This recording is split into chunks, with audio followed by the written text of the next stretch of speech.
For 93 days, the nation's most feared mafia boss lay perfectly still, surrounded by enough armed guards to protect a president. Politicians, billionaires, and old allies lined up outside his hospital room every morning, convinced they would be the first face he recognized if he ever opened his eyes again. His elegant fiancée rehearsed tearful speeches. His family whispered promises they had never kept before. Everyone wanted to be remembered. But every night, after the cameras disappeared and the hallways fell silent, only one person stayed without expecting anything in return. A quiet, plus-size night nurse named Clara Bennett. She spoke to a man who never answered. She read stories to someone everyone believed couldn't hear. Then, on the 94th morning, Roman Vescari opened his eyes, looked past every familiar face, and reached only for her. "You're the voice that kept me alive." Long before dawn, when the city still glittered beneath a blanket of rain and silence, Clara Bennett walked through the employee entrance, carrying the same faded canvas bag she had owned since nursing school.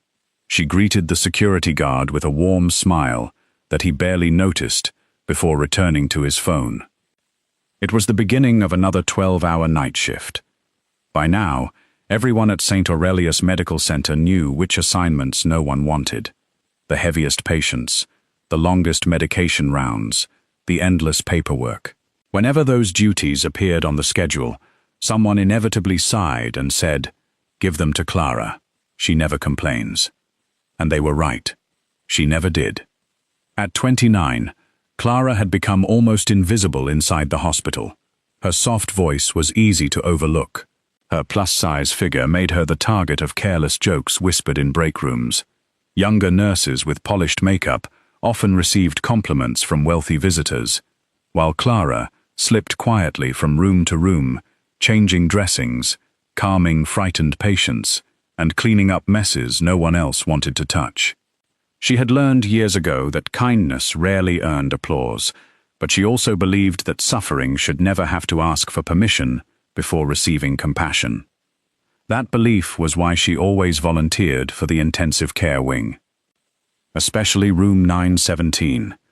The room looked less like a hospital suite and more like the headquarters of a private government. Armed guards stood outside 24 hours a day. Surveillance cameras watched every entrance. Fresh flowers arrived every morning from politicians, business leaders, and people whose names appeared on magazine covers. Inside the room lay Roman Vescari. Even unconscious, he carried an intimidating presence. The scars across his hands hinted at a lifetime of violence and impossible decisions. Newspapers called him a criminal mastermind. Television analysts called him a billionaire businessman. Depending on whom one asked, he was either the city's greatest protector or its greatest threat. To Clara, he was simply another patient. Every evening, she checked his medication chart with the same careful attention she gave everyone else. She adjusted his pillows to prevent pressure injuries. She moisturized the dry skin on his hands. She spoke aloud before every procedure, explaining exactly what she was about to do, even though doctors insisted he couldn't hear. "You deserve dignity," she whispered one night, while straightening his blanket, "whether you answer me or not." No one was there to hear her. No one, except the sleeping man. During visiting hours, room 917 transformed into a stage. Roman's elegant fiancée, Vivian Ashcroft, entered wearing perfectly tailored dresses and flawless makeup. She held his hand, just long enough for photographers waiting outside to capture the image through the open doorway. She cried beautifully whenever reporters were nearby. But Clara noticed something strange. The moment the cameras disappeared, Vivian always found an excuse to leave. Business meeting, phone call, migraine, dinner reservation. Anything except staying through the night. Roman's mother, Eleanor Vescari, visited more sincerely. She often sat quietly for an hour, brushing her son's hair back from his forehead, before leaving, with tired eyes that revealed months without proper sleep. Damien Cross, Roman's longtime advisor, rarely spoke at all. He spent most visits answering encrypted phone calls in the hallway before disappearing again. Every person seemed to need something from the unconscious man. Power, money, security, closure. Only Clara expected nothing.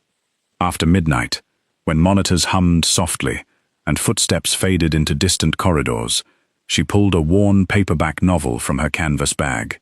Its corners were bent. Several pages had been repaired with transparent tape. It had belonged to her father before cancer claimed him years earlier. She settled into the chair beside Roman's bed. Then she began reading. Not dramatically. Not loudly. Just enough for the words to fill the quiet room. Some nights she read adventure stories. Other nights she read poetry. Sometimes, after finishing a chapter, she spoke about ordinary things. The little bakery that burned its croissants every Tuesday. The elderly patient who insisted nurses were angels disguised in scrubs. The stray orange cat that waited outside the emergency entrance every morning, hoping for breakfast. She knew how ridiculous it probably looked, talking to someone who never answered. Yet an old neurology professor had once told her something she never forgot. Hearing is often the last bridge between consciousness and silence. Never assume your patient is truly alone. So she kept talking. Night after night. For 93 nights. One rainy evening, while adjusting Roman's blanket, Clara felt something unusual. A faint pressure. So slight, she almost doubted herself. She froze. His index finger seemed to curl around hers, only for a heartbeat. Then it was gone. She immediately checked the monitors. Heart rate stable. Blood pressure unchanged. She documented the possible movement and informed the attending physician. Dr. Nathan Hale barely glanced at the chart. Probably a reflex, he said. It happens. The morning team laughed it off before moving to the next patient. By the following evening, no one mentioned it again, except Clara. She continued watching carefully, not hoping, simply paying attention. Because patients had surprised medicine before, and sometimes the smallest movement carried the greatest meaning. Outside room 917, the city continued believing Roman Vescari would either awaken as the same feared mafia boss or never awaken at all. Inside the room, something far quieter was unfolding. Every familiar voice came and went. Every expensive promise faded into silence. Only one voice remained until sunrise. Clara never realized that somewhere behind closed eyelids and broken memories, someone was still listening. Then, just before the end of another ordinary night shift, she reached to straighten Roman's blanket one last time. His hand closed around her wrist. Not a reflex, not imagination, a deliberate grip. Before she could call for help, his fingers loosened again, and the heart monitor never changed. At 6:17 the following morning, the first alarm sounded. It wasn't loud, just a single, unfamiliar change in the steady rhythm of Roman Vescari's heart monitor. A respiratory therapist looked up. Then another nurse noticed his eyelids twitch. Within seconds, the intensive care unit transformed into controlled chaos. Call Dr. Hale. Notify neurology. Increase observation. The overhead paging system echoed through the corridor as physicians rushed toward room 9117. Security officers tightened the perimeter, while Marco Sorin, Roman's longtime head of security, ordered every entrance sealed. News of the movement spread through the building faster than any official announcement. By the time Dr. Nathan Hale entered the room, Roman's fingers were moving again. This time, there was no doubt. His breathing deepened. His jaw shifted. Then, after 93 endless days between life and death, his eyes slowly opened. For several silent seconds, he simply stared at the ceiling. The bright lights seemed unfamiliar. The machines surrounding him sounded distant. His expression held no fear, only confusion. Roman? Dr. Hale leaned closer. "If you can hear me, blink twice." Roman obeyed. A collective sigh swept across the room. Doctors exchanged relieved glances. Nurses smiled behind their masks. Someone quietly whispered, "He's back." Within minutes, the hallway filled with people who had been waiting for this moment. Eleanor arrived first, tears streaming freely as she rushed to her son's bedside. "My boy." She reached for his hand. Roman looked at her politely. His eyes searched her face with quiet concentration. Nothing. No recognition. Only the uncertain gaze of a man staring at a stranger. "Do I know you?" he asked, his voice rough from months without speech. The words struck Eleanor harder than any diagnosis ever could. Dr. Hale immediately began neurological assessments. "What is today's date?" Roman frowned. "I don't know." "Do you remember your full name?" After several seconds, he answered, "Roman." A pause, then another. "Roman." His forehead tightened as though searching through thick fog. "I can't remember the rest." The doctor wrote several notes. "Memory impairment. Expected after prolonged coma. Still too early to determine severity." Before anyone could continue, the doors opened again. Vivian Ashcroft hurried inside, wearing a cream-colored designer dress, her mascara already perfectly smudged into carefully arranged tears. She dropped beside the bed. "Oh, Roman." She clutched his arm dramatically. "You came back to me." Everyone watched for his reaction. Roman studied her face even longer than he had studied his mother's. Nothing. His expression remained blank. "I'm sorry," he said quietly. "Who are you?" Silence filled the room. Vivian's smile froze. "It's me." She forced a laugh. "Your fiancé." Roman blinked. The word meant nothing.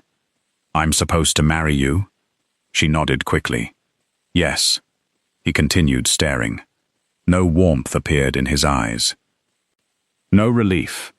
No memory. Only polite confusion. Dr. Hale gently separated them. "Please, everyone. His brain needs time. Don't overwhelm him." More visitors arrived throughout the morning. Damien Cross introduced himself. Roman failed to recognize him. Marco Soren stepped forward. No response. Even old photographs produced only fragments of uncertainty. Faces. Names. Places. Everything had dissolved into mist. Yet something unusual kept happening. Every few minutes, Roman seemed distracted. His head turned slightly toward the doorway, almost as though he were listening for something. Dr. Hale noticed. "Is something bothering you?" Roman hesitated. "I keep thinking." He closed his eyes. "I should be hearing someone's voice." The room exchanged puzzled looks. "What voice?" the doctor asked. "I don't know." Roman rubbed his forehead weakly. "A woman." Everyone assumed he meant Vivian. She immediately leaned closer. "I'm right here." Roman looked directly at her, then slowly shook his head. "No, not you." Vivian's confident expression cracked for the first time. Throughout the afternoon, specialists conducted scan after scan. The prognosis remained cautiously optimistic. His speech was intact. Motor function was improving. Long-term memory, however, had suffered severe disruption. Late that evening, visiting hours finally ended. Security escorted everyone into the hallway. Even Vivian reluctantly left after promising she would return first thing in the morning. For the first time all day, room 917 became quiet again. Night shift began. Clara Bennett adjusted the chart outside the room before taking a slow breath. She wasn't sure whether she should feel excited or nervous. For 93 nights, she had cared for a man who couldn't answer. Now he was awake. She quietly entered, carrying fresh medication. Roman was looking out the window. The city lights reflected across the glass. He turned at the sound of the door opening. For a brief moment, neither of them spoke. Clara smiled gently. "Good evening, Mr. Viscari. I hope you're feeling a little stronger." The instant she spoke, something changed. Roman's entire expression softened. His breathing caught. His eyes widened. There it is. That voice. The same calm rhythm. The same warmth. The same quiet reassurance that had drifted through endless darkness while his body refused to wake. He couldn't remember faces. He couldn't remember names. But somewhere deep inside his damaged memory, that voice had survived. "You?" he whispered. Clara looked surprised. "Is everything all right?" Instead of answering, Roman slowly lifted his trembling hand toward her. "Come closer." She hesitated before stepping beside the bed. He studied her face with complete concentration. Then, almost apologetically, he smiled. "I don't know your name, but I know." He swallowed. "You stayed." Clara felt a chill travel down her spine. "What do you mean?" Roman closed his eyes. "I remember darkness. I remember pain. And every night." He looked at her again. "Someone read stories." His voice grew steadier. "Someone told me about an old bakery, a stubborn orange cat, and an elderly man who thought nurses were angels." Clara's heart nearly stopped. Those were conversations she had never shared with anyone else. Not doctors, not co-workers, not Roman's family. Only the unconscious patient lying before her. She instinctively glanced toward the hallway, wondering if someone had somehow overheard. No one had. Roman reached for her hand. This time his grip was gentle, but certain. "I never saw your face." He smiled faintly. "But I would know your voice anywhere." Outside the room, unnoticed by either of them, Vivian had returned after forgetting her handbag.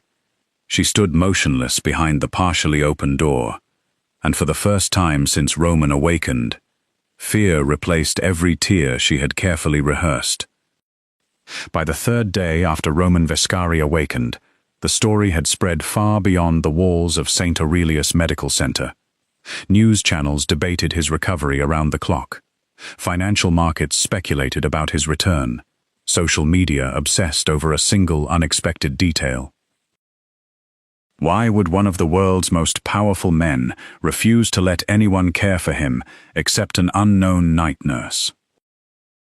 Reporters camped outside the hospital entrances. Helicopters hovered overhead. Every employee was reminded to avoid speaking with the press. Inside the intensive care unit, however, the truth was much quieter.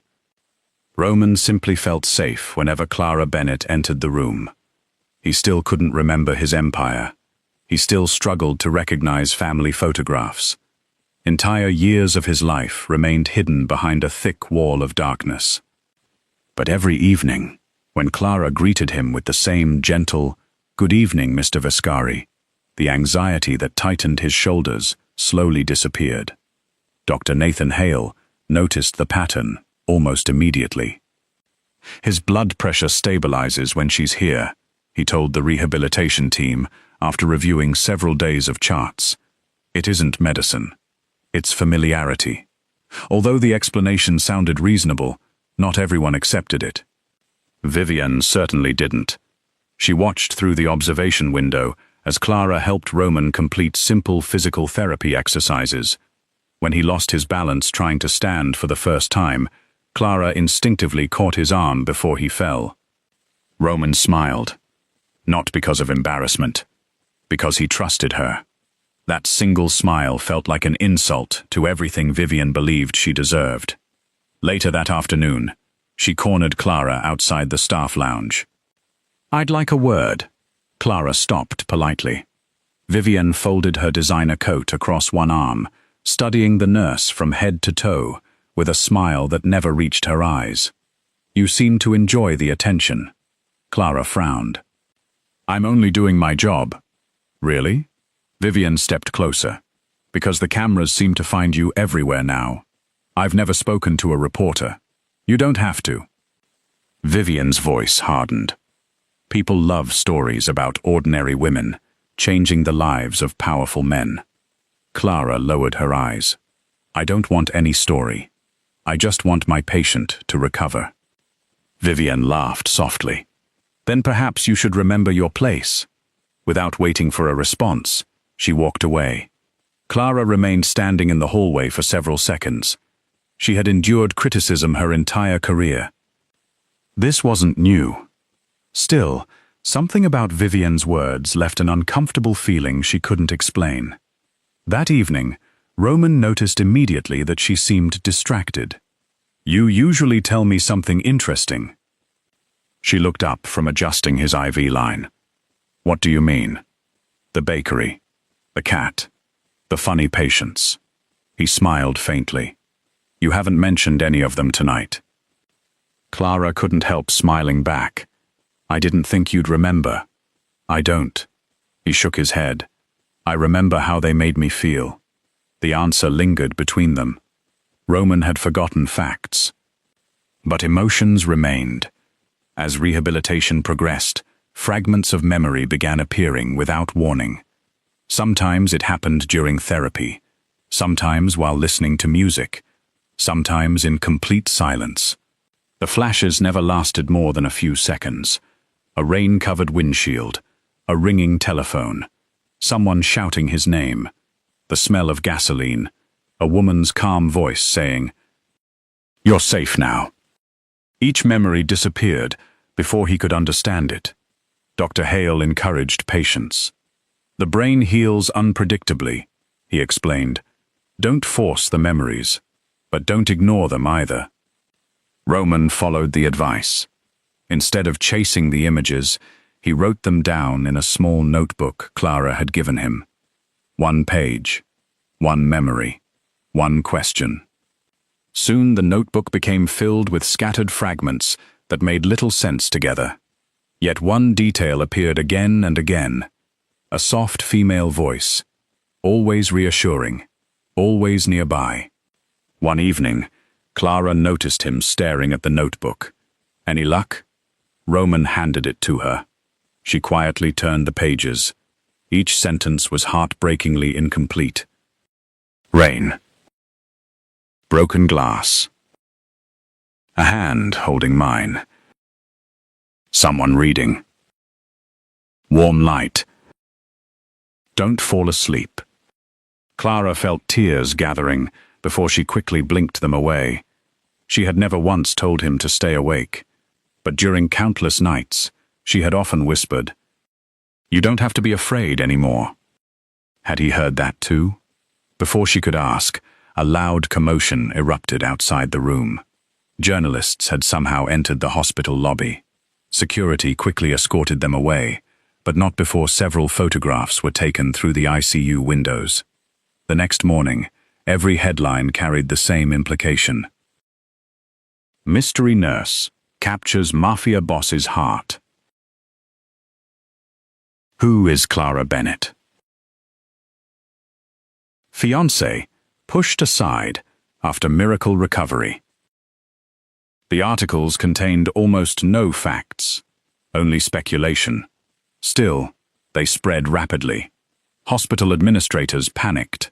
To protect the institution's reputation, they reassigned Clara to another floor, effective immediately. Dr. Hale objected. So does Mr. Vescari. The board refused. We cannot appear biased. When Clara entered Roman's room that evening, to explain the decision, she tried to sound cheerful. I won't be your nurse after tonight. Roman looked up sharply. What? They're moving me. For how long? I'm not sure. Silence settled over the room. Finally, Roman spoke. No. She smiled gently. It isn't your decision. It is if I'm the patient. Clara almost laughed. That's not how hospitals work. Roman stared at the floor. Another sharp pain flashed behind his eyes. Suddenly, dark road. Heavy rain. A black SUV. Headlights rushing closer. Someone shouting into a phone. Then another image. A hospital room. Darkness. a woman reading from an old paperback. The smell of chamomile tea. Roman grabbed the edge of the bed as the vision disappeared. "Roman?" Clara hurried forward. "Are you all right?" He looked at her, breathing heavily. I remembered something. What was it? He searched desperately for the words. There was. He pressed both hands against his temples. A crash. I was driving. No. His expression changed. I wasn't driving. I was. His voice suddenly stopped. His eyes fixed on something over Clara's shoulder. Standing outside the glass door was Damien Cross. The moment their eyes met, a violent pulse of memory struck Roman harder than any before. Not a complete memory, only a single sentence. Clear, sharp, impossible to ignore. "Don't trust Damien." Before Roman could speak another word, Damien slowly opened the door and stepped inside with his usual calm smile. "Roman," he said warmly, "it's good to see you looking stronger." Roman didn't answer. For the first time since waking from his coma, he wasn't confused. He was afraid. Damien Cross never stopped smiling. It was the same calm, reassuring expression he had worn beside Roman for nearly 15 years. To everyone else, he looked like a loyal advisor, relieved to see his employer recovering. Only Roman saw something different. The instant Damien entered the room, another violent fragment of memory struck him. Rain hammered against a windshield, a phone vibrating on the passenger seat. Damien's voice. "Take the coastal road. It's safer." Then, nothing. The vision disappeared as quickly as it had arrived. "You don't look well," Damien said, stepping closer. "Recovery can be exhausting." Roman forced himself to remain calm. "I suppose it can." For several uncomfortable seconds, neither man spoke. Clara sensed the tension immediately. She had never seen Roman become so guarded around anyone before. Damien finally glanced toward her. "I heard the hospital plans to transfer you." Clara nodded politely. Yes, a shame. His smile remained perfectly polite. Patients become emotionally attached after long illnesses. Something about his tone unsettled her. Not the words, the certainty behind them. As Damien walked away, Roman quietly whispered, "Don't leave yet."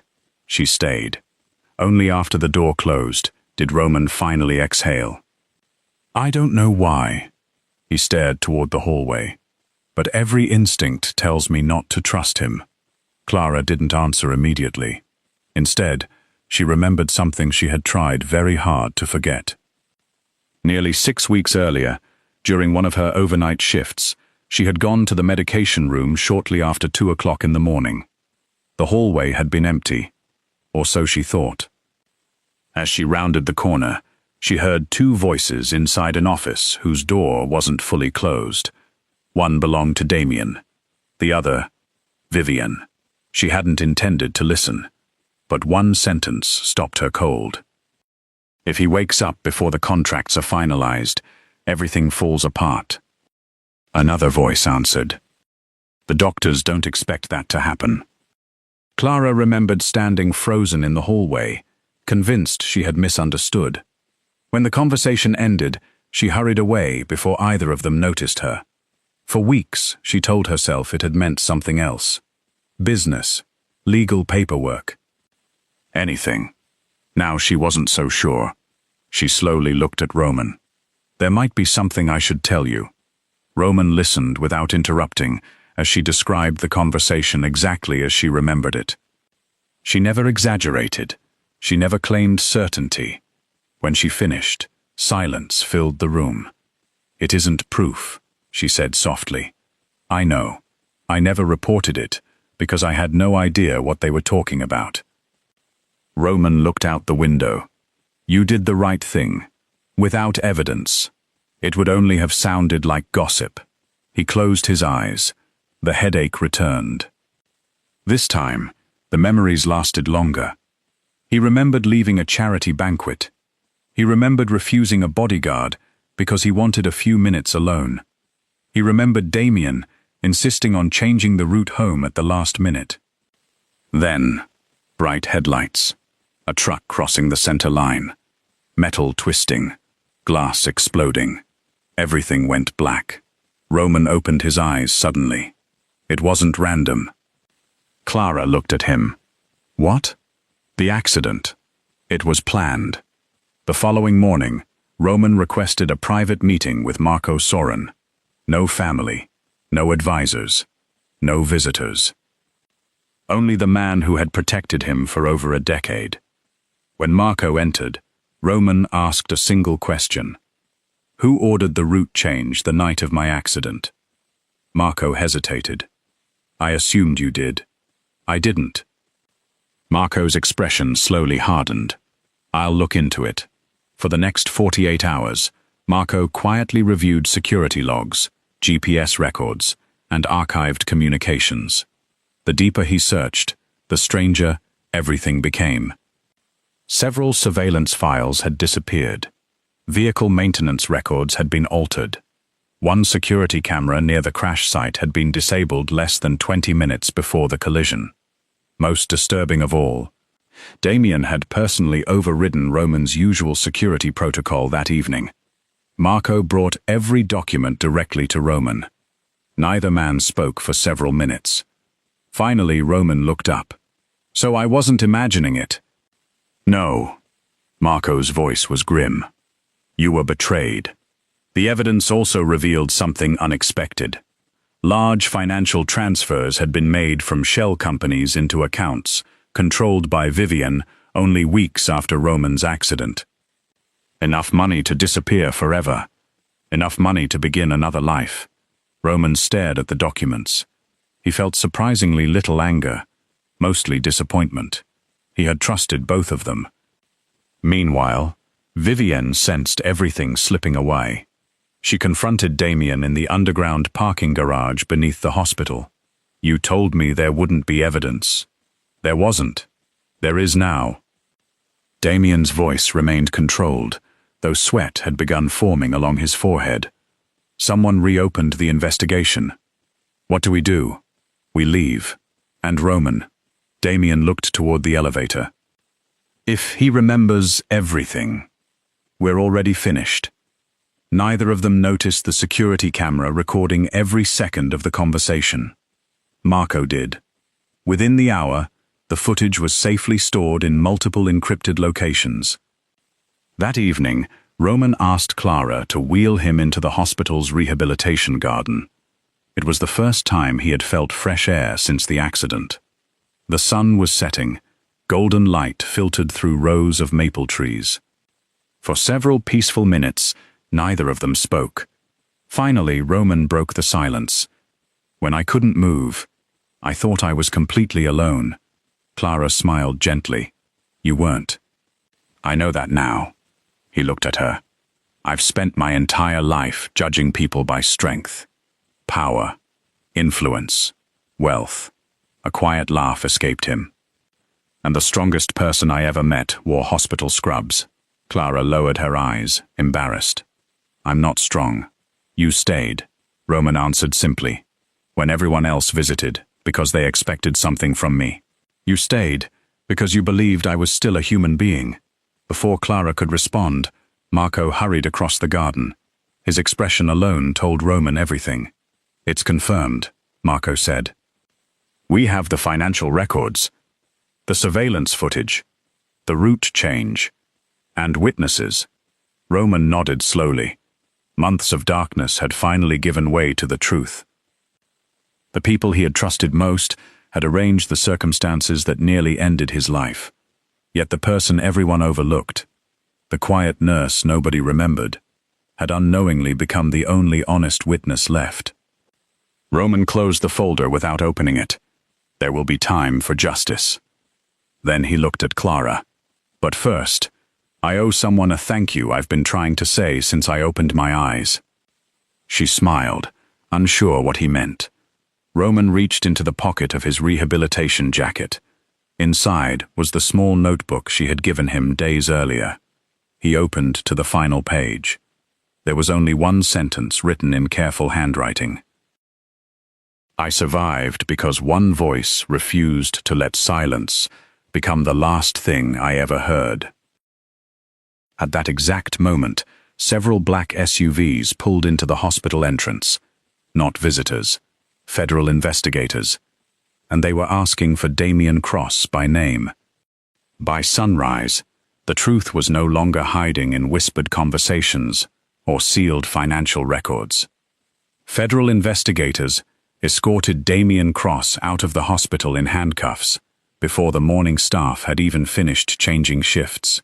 Cameras flashed from every direction as he kept his head lowered, refusing to answer a single question.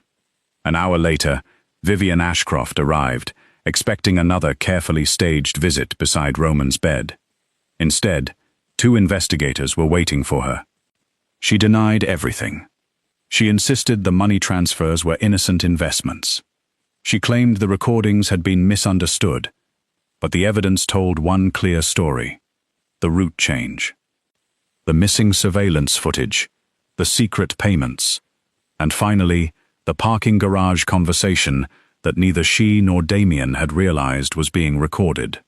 For the first time in years, there was no performance left to give. Only silence. Roman watched the news conference from his hospital room without satisfaction. He had spent much of his life believing betrayal always came from enemies. Instead, it had arrived wearing familiar smiles. A few days later, Eleanor quietly entered his room, carrying no flowers, no gifts, and no prepared speech. She looked older than she had only weeks before. "I owe you an apology," she said. Roman looked at his mother without speaking. She took a slow breath. "I spent years helping you build an empire, but somewhere along the way, I stopped paying attention to the people you trusted." Her voice trembled.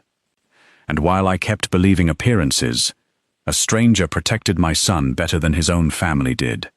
Tears filled her eyes as she turned toward Clara, who had been preparing medication near the window. "Thank you," Eleanor whispered. "I'll regret for the rest of my life that I never truly saw you." Clara smiled gently. "You don't owe me anything. I was simply doing my job." Eleanor slowly shook her head. "No, you reminded all of us what that job actually means."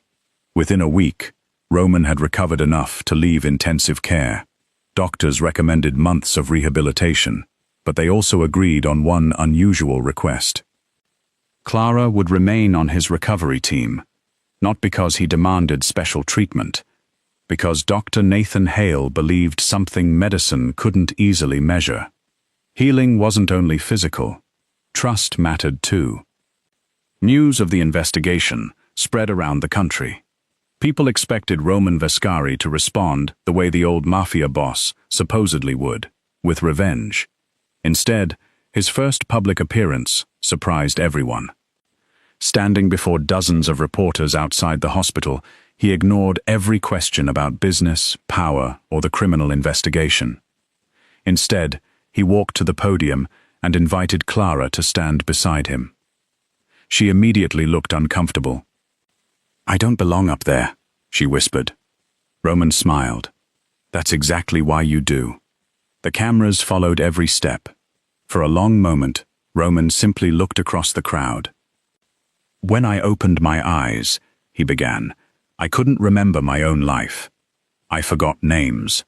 I forgot faces. I even forgot the people I once believed I loved." The reporters listened in complete silence. But there was one thing my mind refused to lose. A voice. A quiet voice that reminded me, night after night, that I was still worth talking to, even when no one believed I could hear. He turned toward Clara. "This woman expected nothing from me. She didn't know whether I would ever wake up. She wasn't trying to impress anyone. She simply chose kindness when no one was watching." The crowd remained completely still. Roman continued. "Power fades. Money changes hands.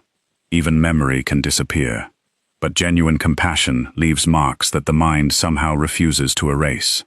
The following month, Roman announced the creation of the Clara Bennett Foundation, a non-profit organization dedicated to supporting nurses, long-term caregivers, and families of patients recovering from severe brain injuries.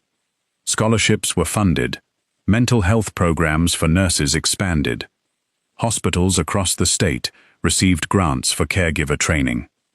When journalists asked why he had invested millions into the project, Roman always gave the same answer: because the people standing quietly beside hospital beds are often carrying the weight of entire families.